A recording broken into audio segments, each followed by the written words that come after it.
সুপ্রভাত বন্ধুরা, কেমন আছো? আশা করি তোমরা সবাই ভালো আছো। তো আজকে আমার সকালটা শুরু হলো। এই যে দেখো, আমার বাবুর আজকে এক্সাম আছে। ওই যে এখনও ঘুমাচ্ছে, কখন থেকে ডাকছি। তো এই যে ওইদিকে আমি ডেকে আসলাম, ওর পাপা ওঠানোর চেষ্টা করছে, তো আমি চলে আসলাম চা বানানোর জন্য। তো চাটা একটু ঝটপট করে খেয়ে নিই। সকালবেলা একটু লাল চা বিস্কিট দুটো না খেলে কাজের কোনো এনার্জি পাওয়া যায় না। তো এই যে দেখো, আমি চাটা বসিয়ে নিয়েছি। নিয়ে এসে তারপরে এই যে একটু আদাটা আমি থেতে দিলাম, দিয়ে একটু লাল চাটা করে নিব। আর সকালবেলা জানো না, যা তাড়াহুড়ো হয়, এত ডাকতে থাকি, রাত্রে এত দেরি করে ঘুমায়, ওঠার চেষ্টাই করে না, ঘুমানোর চেষ্টাই করে না, আর সকালবেলা উঠতেই চায় না। তো এই যে দেখো, আমি এগুলো জল টল খেয়ে নিলাম, নিয়ে এই যে বাবুকে নিয়ে আসলাম একটু ফ্রেশ করাতে। তো ফ্রেশ হয়ে গেল।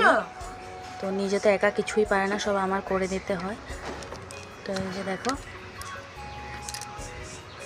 আর আমি একটু আমার মর্নিং লুকটা তোমাদের সাথে শেয়ার করলাম।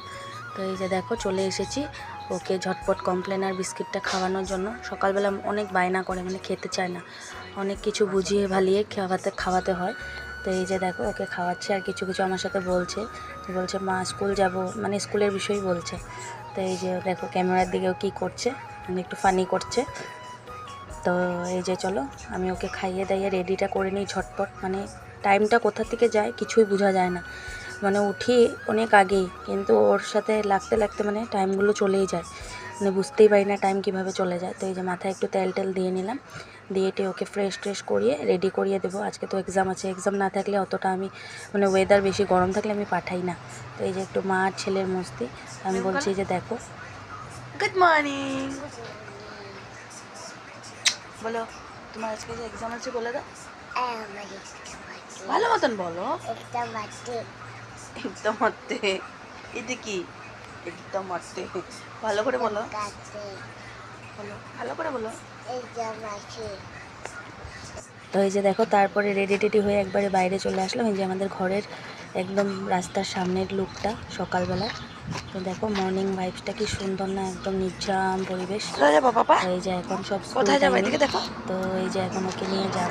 দেখো মনটা আজকে যাই হোক খুশি আছে, এতটা বায়না করেনি স্কুলে। তো এই যে এখন তোমাদের সাথে আমাদের ঘরের একদম রাস্তাটা শেয়ার করলাম, একদম ঘরের সামনে। এখান থেকে একটু গেলে 1 ঘন্টার রাস্তা গেলে কামাখ্যা মন্দির হেঁটেই যাওয়া যায় পাহাড়টা দিয়ে। তো এই যে দেখো, বাবু এখন স্কুলে যাচ্ছে, ঢুকছে। তো এই যে একাই চলে যায়, যে ফ্রেন্ড পেয়ে গেছে, আর কিছুই লাগবে না। তো এই যে ওকে দিয়ে আমরা চলে আসলাম। বাবুর মান্থলি ফিসটা দিতে যাবো, ফিসটা দিয়ে তারপরে একবারে বাড়ি চলে যাব। তো আশা করি তোমরা সবাই ভালো থাকবে, সুস্থ